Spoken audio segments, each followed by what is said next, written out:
चंचल, मैंने सुना है कि मेयर की मुलाकात आज बहुत ही हैंडसम लड़के के साथ होने वाली है और वो लड़का सुपर रिच है। उसका परिवार कुरियर कंपनी चलाता है और ऑल इंडिया में 1/3 लॉजिस्टिक उनकी कुरियर कंपनी करती है। ये लड़का तो सेकेंड जनरेशन रिच निकला यार। छोटे बाल वाली लड़की ने चंचल से कहा।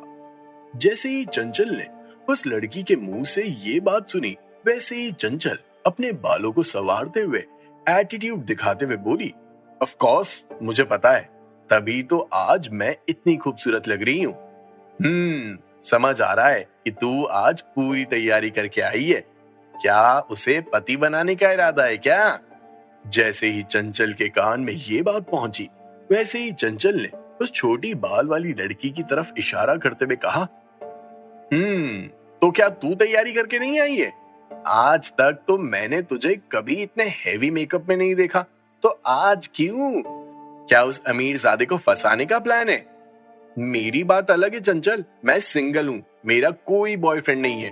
लेकिन तेरा तो बॉयफ्रेंड है ना? मैंने सुना है कि तेरा बॉयफ्रेंड भी बहुत अमीर है, तो क्या तू उसे रिप्लेस करना चाहती है? उस छोटे बाल वाली लड़की की बात सुनकर चंचल के चेहरे के हाव भाव अचानक से बदल गए थे।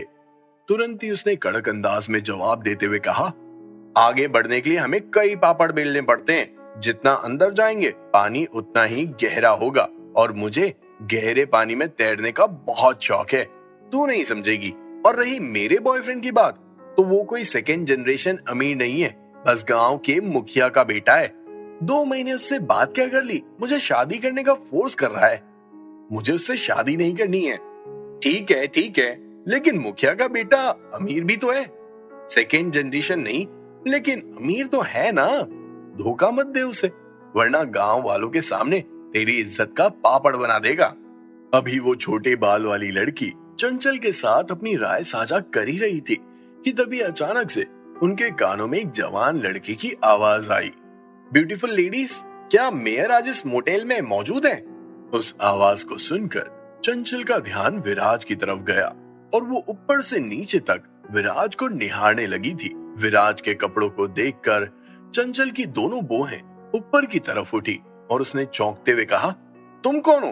तुम्हें मेयर से आखिर क्या काम है? मुझे मेयर से कुछ जरूरी बात करनी है। कौन से कमरे में है वो? विराज ने चंचल से कहा। आई एम सॉरी, वो मैं नहीं बता सकती, इट्स अ सीक्रेट। चंचल ने विराज की रिक्वेस्ट को तुरंत ही रिजेक्ट कर दिया था। उसी समय छोटे बाल वाली लड़की जो चंचल के ठीक बाजू में थी, वो चंचल के कान के करीब जाकर फुसफुसाते हुए बोली, चंचल, तू इतनी जल्दी उसकी रिक्वेस्ट रिजेक्ट मत कर। क्या होगा अगर ये लड़का वो सेकेंड जनरेशन सुपर रिच निकला तो? छोटे बाल वाली लड़की की बात सुनकर एक बार फिर से चंचल ने ऊपर से नीचे तक विराज को देखा और मनी मन बड़बड़ाते हुए बोली, अगर ये लड़का वाकई में वो सेकेंड जनरेशन अमीर लड़का है तो इसे तो काफी हैंडसम होना चाहिए था। लेकिन इसके कपड़ों को और इसके जूतों को देखकर तो ऐसा लग रहा है जैसे इस लड़के का उस अमीर लड़के से दूर दूर तक कोई संबंध नहीं है। तो क्या मेयर से मिलना पॉसिबल नहीं है? एक बार फिर से विराज ने बात की पहल करते हुए कहा, जस्ट इन केस। छोटे बाल वाली लड़की ने फिर से चंचल को रिमाइंड करवाया। प्रिकॉशन के तौर पर तुरंत ही चंचल ने विराज से पूछा, सर, क्या आप मुझे बता सकते हैं कि आपका परिवार एक कुरियर कंपनी चलाता है? विराज को समझ नहीं आ रहा था कि अचानक से उस लड़की ने विराज से ऐसा सवाल क्यों पूछा था। तुरंत ही विराज ने अपना हाथ हिलाते हुए कहा, सॉरी, मैं पहले कुरियर डिलीवर्ड करता था, लेकिन मेरी कोई कुरियर कंपनी नहीं है। Courier delivery? जैसे ही विराज ने अपना सेंटेंस खत्म किया, वैसे ही चंचल का जोर जोर से हंसने का सिलसिला शुरू हो गया था। तुरंत ही चंचल ने उस छोटे बाल वाली लड़की के कंधे को मारते हुए कहा, देखा, मुझे पहले ही पता था, ये तो बदबूदार कुरियर डिलीवरी वाला है। ये कुरियर कंपनी का मालिक कैसे हो सकता है? फटीचर कहीं का। चंचल के इस बिहेवियर को देखकर विराज एकाएक चौंक उठा था। तुरंत ही विराज ने अपना मुंह खोलते हुए कहा, मिस, मैं पहले कुरियर डिलीवरी करता था, लेकिन मुझसे कोई बदबू नहीं आती है। क्या आप कस्टमर की थोड़ी इज्जत नहीं कर सकती? इज्जत? सर, इज्जत वो चिड़िया का नाम है जो कमाना पड़ता है। आपको ऐसी ही इज्जत नहीं मिल सकती है। दूसरी तरफ आप अपने कपड़े देखिए। आप एक्स डिलीवरी वाले हो और आपको मेयर से मिलना है। मैं मेयर के बारे में आपको क्या बताऊं? मुझे क्या पता कि आपके इंटेंशन क्या हैं? जैसे ही चंचल के मुंह से ये शब्द बाहर आए, वैसे ही विराज का गुस्सा खून की तरह उबलने लगा था। यू? ये बोलने के बाद विराज ने अपने आप को संभाला और शांत रहने की कोशिश की।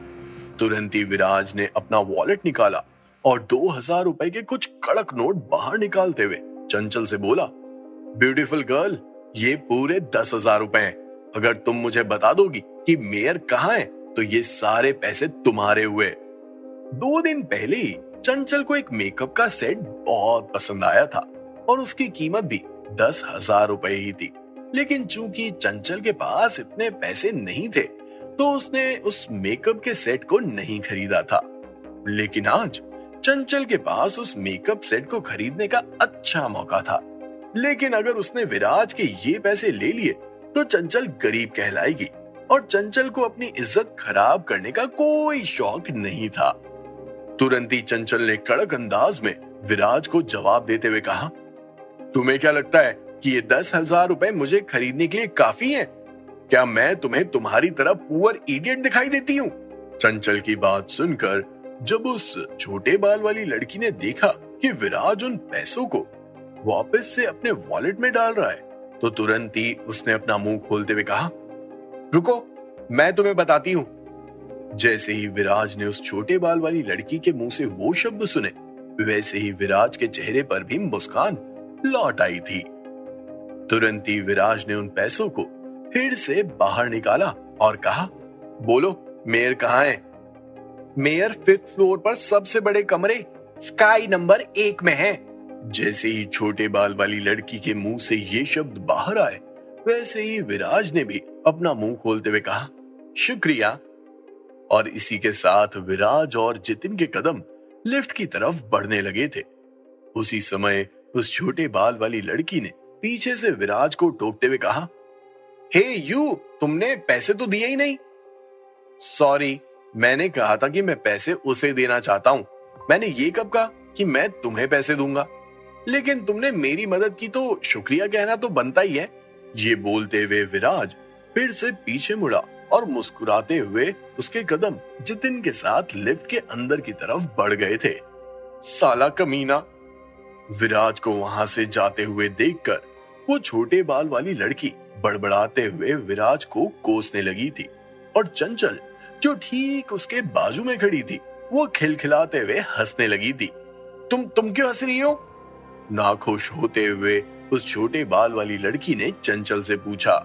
मैं तुम्हारी बेवकूफी पर हंस रही हूँ। तुम्हें क्या लगा कि वो बदबूदार कोरियर डिलीवरी वाला टीचर साला एक इंफॉर्मेशन के लिए 10,000 रुपए देगा? मैंने वो पैसे इसीलिए नहीं लिए क्योंकि मुझे पता था कि वो साला झूठ बोल रहा है। मैं जो भी करती हूँ बहुत सोच समझ के करती हूँ। छोटे बाल वाली लड़की को चंचल की ये बातें कुछ ज्यादा ही चुभने लगी थी। शर्म के मारे उसका पूरा चेहरा लाल हो गया था। गुस्से में बड़बड़ाते हुए उस छोटे बाल वाली लड़की ने कहा, आने दो उस कमीने को नीचे, जाएगा तो इसी दरवाजे से ना। मैं अपना हिसाब उससे चुकता कर लूंगी। दूसरी तरफ साकिनाका टाउन का mayor Piyush Chawla cheers motel में 5वें माले पर सबसे बड़े कमरे स्काई नंबर 1 के सोफे पर बैठा था और खुशी खुशी सिगरेट फूंक रहा था। काफी लंबे समय के बाद वो इस तरह से खुश नजर आ रहा था।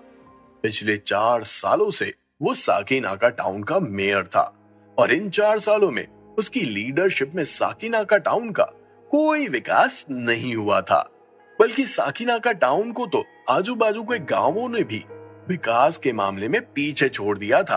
पीयूष चावला ने देखा कि बड़ी बड़ी इमारतें एक के बाद एक बनती गई, लेकिन टोपोग्राफी के कारण वो रुका नहीं। कुछ जगहों पर तो उसे पीछे भी हटना पड़ा था।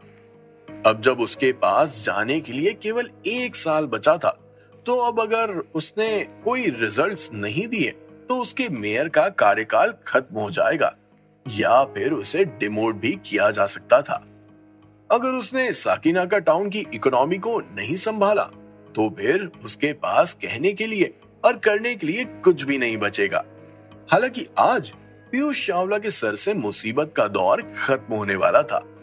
2 दिन पहले पीयूष चावला की मुलाकात मुंबई के एक बड़े बिजनेसमैन से हुई, जिन्होंने पीयूष को बताया कि उनकी नजर साकिनाका टाउन पर गड़ी है और वो वहां पर अपनी कुरियर कंपनी का लॉजिस्टिक डिस्ट्रीब्यूशन एरिया लगाना चाहते हैं, जिसकी कीमत करीब 200 करोड़ रुपए थी और इससे साकिनाका टाउन की इकोनॉमी को बहुत बड़ा फायदा पहुंच सकता था। यही वजह थी कि आज पीयूष चावला इतने ज्यादा एक्साइटेड नजर आ रहे थे।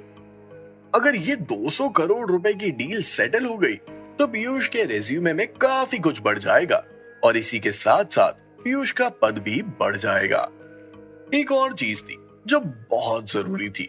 अगर आज ये डील हो गई तो उन 200 करोड़ रुपए में से पीयूष को भी थोड़ा बहुत हिस्सा मिलने वाला था, लेकिन ये सब कुछ नेगोशिएशंस पर डिपेंड करता है। अगर पीयूष और उस बिजनेसमैन के बीच अच्छे से नेगोशिएशंस हुए तो आज की रात पीयूष की चांदी ही चांदी होने वाली थी। पीयूष ने समय और कपड़ों दोनों की ही नजाकत को अच्छे से समझा था। पीयूष चीयर्स मोटेल में 1 घंटे पहले ही पहुंच गया था, लेकिन कैलाश चौधरी, जिसे पीयूष ने उसे असिस्ट करने के लिए कहा था, वो अभी तक चीयर्स मोटेल नहीं पहुंचा था और घड़ी में 7 बज गए थे। इस आदमी के दिमाग में सिर्फ औरत का ही भूत सवार रहता है। अगर आज उसकी वजह से मेरी ये डील कैंसिल हुई तो मैं उसे जिंदा नहीं छोड़ूंगा। अपनी घड़ी में समय देखते हुए पीयूष ने मनी मन कैलाश को कोसते हुए कहा और अपना फोन बाहर निकाला। अभी पीयूष कैलाश को कॉल करने ही वाला था, जिससे उसे बोल सके कि वो जल्दी से जल्दी यहाँ पहुंचे, कि तभी अचानक से स्काई नंबर 1 के कमरे पर घंटी की दस्तक हुई। Ding dong, ding dong. क्या बात है, उस कमीने को कॉल करने ही वाला था कि वो यहाँ आ गया। बड़ी लंबी उम्र जिएगा ये कैलाश। मनी मन ये बोलते हुए पीयूष उस सोफे से उठा और तुरंत ही उसने कमरे का दरवाजा खोला। दरवाजा खोलते ही पीयूष के सामने एक सरप्राइज था। सामने कैलाश तो मौजूद नहीं था, लेकिन 2 जवान लड़के खड़े थे। तुम लोग कौन हो? अपने सामने 2 जवान लड़कों को देखकर पीयूष की आंखें चमक उठी और तुरंत ही पीयूष के मुंह से एक सवाल बाहर निकल आया था। हेलो मेयर साहब, हम अलीबाग गांव से आए हैं। मेरा नाम विराज जिंदल है और ये मेरा दोस्त है जितिन। विराज ने पीयूष को अपना इंट्रोडक्शन देते हुए कहा। हालांकि पीयूष को विराज के इस इंट्रोडक्शन में कोई दिलचस्पी नहीं थी, बल्कि पीयूष ने इधर उधर देखते हुए कड़क अंदाज में कहा, तुम दोनों को अंदर किसने आने दिया? मेयर साहब, हम आपसे मिलने आए हैं। मुझे अलीबाग गांव के मुखिया गोपी शंकर चौधरी के खिलाफ कंप्लेन करनी है। उसने मेरा घर हड़प लिया है। विराज ने सच बोलते हुए पीयूष के सामने अपनी प्रॉब्लम रख दी थी। अलीबाग गांव के मुखिया के खिलाफ कंप्लेन? विराज के मुंह से निकले शब्दों को सुनकर पीयूष 1 सेकंड के लिए स्टन रह गया था। तुरंत ही पीयूष ने धीमी आवाज में अपना मुंह खोलते हुए कहा, इस मैटर में तुम्हें मुझसे पर्सनली मिलने की कोई जरूरत नहीं है। तुम्हारी जो भी समस्या है उसे एक डॉक्यूमेंटेड फाइल में लाओ विद प्रूफ अगेंस्ट मुखिया और उसे ऑफिस में सबमिट कर दो। कोई ना कोई तुम्हारे इस मैटर को संभाल लेगा। मेयर साहब, मैं वो डॉक्यूमेंटेड फाइल और सारे प्रूफ सबमिट कर दूंगा, लेकिन चूंकि अभी आपके पास खाली समय है तो क्या आप मेरी बात सुन सकते हैं, जो मैं आपसे कहना चाहता हूँ। जब पीयूष चावला ने देखा कि विराज अभी भी चुप होने का और वहां से जाने का नाम नहीं ले रहा है और आगे बात करना चाहता है, तो पीयूष को अचानक से बहुत गुस्सा आ गया और तुरंत ही वो विराज पर चिल्लाते हुए बोला, आखिर पीयूष ने विराज से क्या कहा होगा? क्या विराज पीयूष की बात मानेगा और वहां से चला जाएगा, या फिर इस कहानी में कुछ जबरदस्त ट्विस्ट आने वाला था? क्या पीयूष और मुंबई के उस कुरियर कंपनी वाले बिजनेसमैन के साथ होने वाली डील कैंसिल हो जाएगी? क्या उसकी वजह विराज होगा? अगर ऐसा हुआ तो फिर पीयूष विराज से किस तरह निपटेगा? जानने के लिए सुनिए cash on my mind only on pocket FM।